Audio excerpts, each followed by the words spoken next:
Hello guys. ये मेरी first YouTube video है।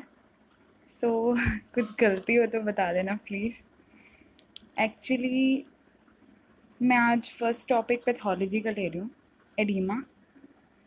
तो बेसिकली एडीमा से स्टार्ट करते हैं।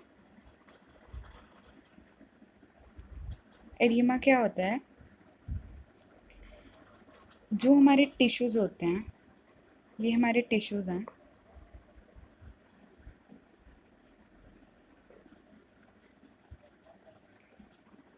बेसिकली जो एडीमा होता है वो एक स्वेलिंग है, जिसे हम स्वेलिंग बोलते हैं।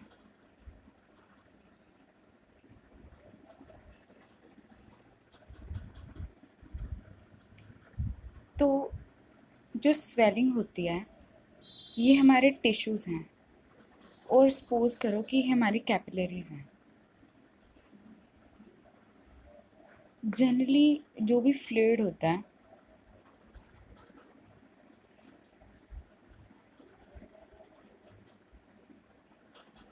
वो हमारा कैपिलरीज के बीच में होता है, ठीक है। तो कुछ ऐसे रीजंस हो जाते हैं जिसकी वजह से जो हमारा कैपिलरीज हैं उसमें से जो फ्लूइड है वो बाहर निकल जाता है और वो टिश्यू स्पेसिस के बीच में एक्यूमुलेट हो जाता है, ठीक है। तो आप इसकी डेफिनेशन से देख सकते हैं। Oedema is defined as abnormal, ठीक है, एंड एक्सेसिव एक्यूमुलेशन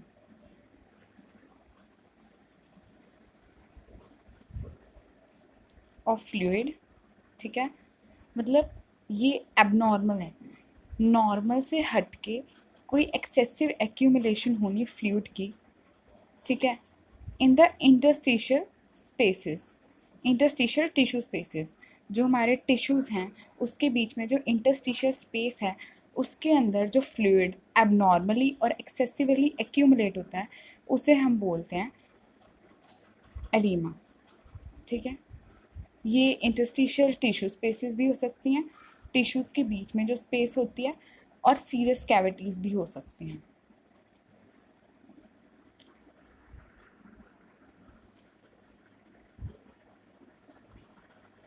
जैसे कि अगर ये स्वेलिंग हमारी एडिमा यानी एक्स एबनॉर्मल और एक्सेसिव फ्लूइड जो है वो अगर एक्यूमुलेट हो जाता है प्लूरा के अंदर, तो उसे हम हाइड्रोथोरेक्स कहते हैं। मतलब अगर वो प्लूरल एफ्यूजन हो जाती है तो उसे हम हाइड्रोथोरेक्स कहते हैं। अगर वो हार्ट के अंदर, हार्ट की पेरिकार्डियम के अंदर एक्यूमुलेट होता है तो हम उसे हाइड्रोपेरिकार्डियम कहते हैं। और अगर वो हमारा फ्लूइड जो है वो बॉडी कैविटी यानी हमारी पेरिटोनियम के अंदर एक्यूमुलेट होता है तो हम उसे एसाइटस बोलते हैं। अब ये जो एडिमा होता है वो दो टाइप का हो सकता है, एक लोकलाइज्ड एंड एक जनरलाइज्ड। लोकलाइज्ड का मतलब होता है कि एक पर्टिकुलर ऑर्गन के अंदर, पर्टिकुलर ऑर्गन, ठीक है। और जनरलाइज्ड होता है जो जनरली पूरी बॉडी में होता है, जनरली होल बॉडी। अब जो एडिमा होता है वो दो टाइप का होता है, एक होता है ट्रांज्यूरेट एंड एक होता है एक्ज्यूरेट। जो ट्रांज्यूरेट होता है जनरली ये जो हमारा लिक्विड है उसकी एक्यूमुलेशन हो जाती है, ठीक है। तो जो ट्रांज्यूरेट होता है उसमें क्या होता है, कोई भी इन्फ्लामेटरी रिस्पॉन्स नहीं होता, इन्फ्लामेटरी रिस्पॉन्स नहीं होता। बट जो एक्ज्यूरेट है इसमें जो एक्यूमुलेशन होती है वो जनरली एक इन्फ्लामेटरी रिस्पॉन्स होता है, मतलब वहाँ पे एक इन्फ्लामेटरी रिस्पॉन्स आता है। अब जो गाइस ये एडिमा होता है, हम एडिमा के बारे में कर रहे हैं, तो इसकी कुछ पैथोजेनेसिस होती हैं। मतलब इसको फॉलो अप करने के लिए कुछ फैक्टर्स की ज़रूरत होती है जिसकी वजह से एडिमा होता है। तो हम उस पैथोजेनेसिस को मतलब उन फैक्टर्स को डिस्कस करेंगे कि वो कैसे कैसे एडिमा की स्टेज तक पहुंचता है। तो पैथोजेनेसिस ऑफ एडिमा, इसके वेरियस फैक्टर्स होते हैं जो कि एडिमा करने में हेल्प करते हैं। फर्स्टली होता है, सबसे पहले बेसिकली इसका एक कंसेप्ट समझिए। ये हमारी कैपिलरीज हैं, राइट। तो जो हमारी कैपिलरी होती है उसके मतलब जब भी हमारा सपोज करो कि ये टिश्यू है, हमारे टिश्यू को ऑक्सीजनेटेड करना है, मतलब कैपिलरी से जो टिश्यूज़ हैं वहाँ तक ऑक्सीजन की सप्लाई जाती है। तो उस सप्लाई के लिए दो टाइप के प्रेशर्स होते हैं, ठीक है। एक होता है, फर्स्ट होता है कैपिलरी हाइड्रोस्टैटिक प्रेशर, ठीक है। एंड सेकेंड होता है प्लाज्मा ऑन्कोटिक प्रेशर, ठीक है। तो बेसिकली जो कैपिलरी हाइड्रोस्टैटिक प्रेशर होता है उसकी वजह से जो हमारा फ्लूइड है वो बाहर आता है, ठीक है। मतलब कोई भी कैपिलरी है उसमें से अगर फ्लूइड बाहर आएगा तो कैपिलरी हाइड्रोस्टैटिक प्रेशर की वजह से आता है। और जो कैपिलरी ऑन्कोटिक जो प्लाज्मा ऑन्कोटिक प्रेशर होता है वो होता है प्लाज्मा प्रोटीन्स के बारे में। प्लाज्मा प्रोटीन्स के बारे में तो आपको पता ही है, ग्लोबुलिन, एल्बुमिन, ये सब हमारे जो होते हैं प्लाज्मा प्रोटीन्स होते हैं, ठीक है। तो जो बेसिकली होता है सबसे ज़्यादा हायर वेट जो होता है, मतलब सबसे ज़्यादा जिसकी वजह से ऑन्कोटिक प्रेशर होता है वो होता है हमारा एल्बुमिन, एल्बुमिन, ठीक है गाइस।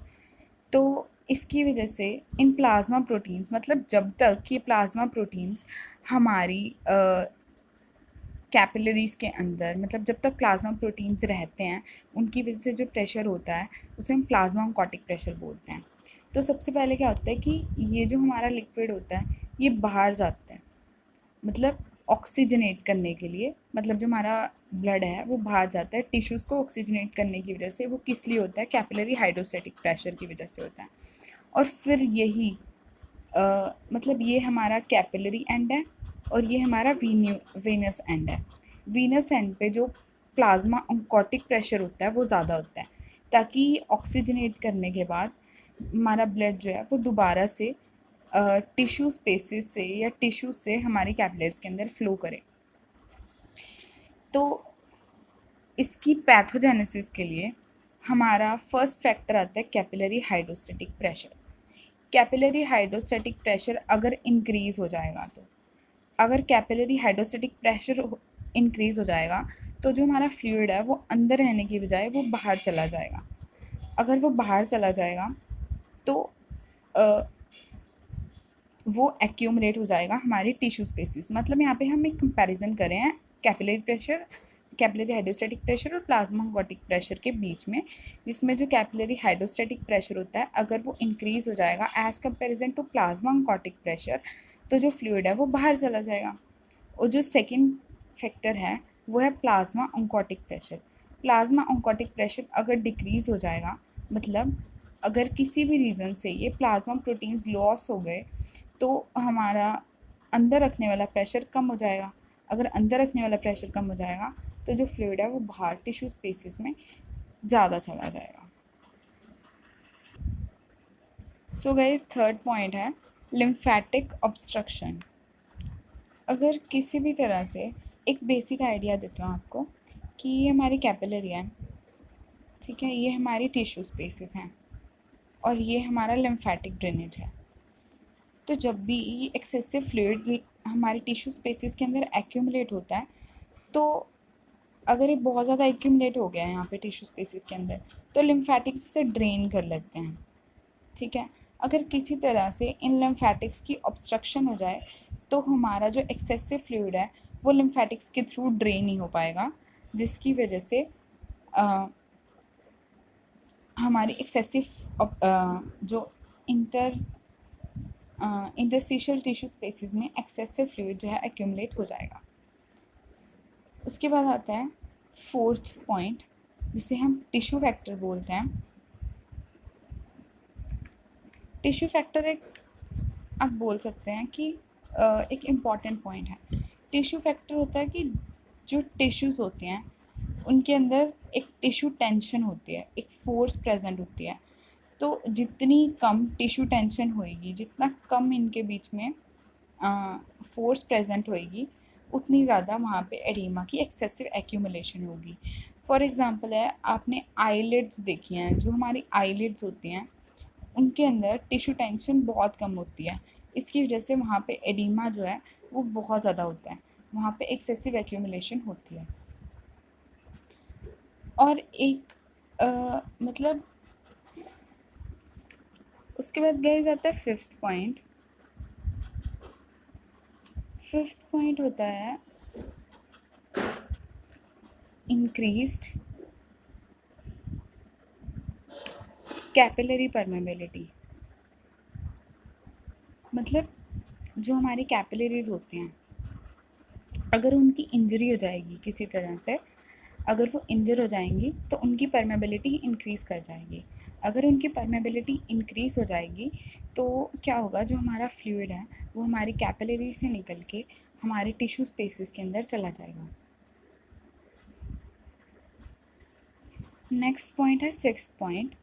सिक्स्थ पॉइंट में आता है sodium and water retention. Basically यहाँ पे इसको आपको इसकी बेसिक मैकेनिज़्म लर्न करने की ज़रूरत है।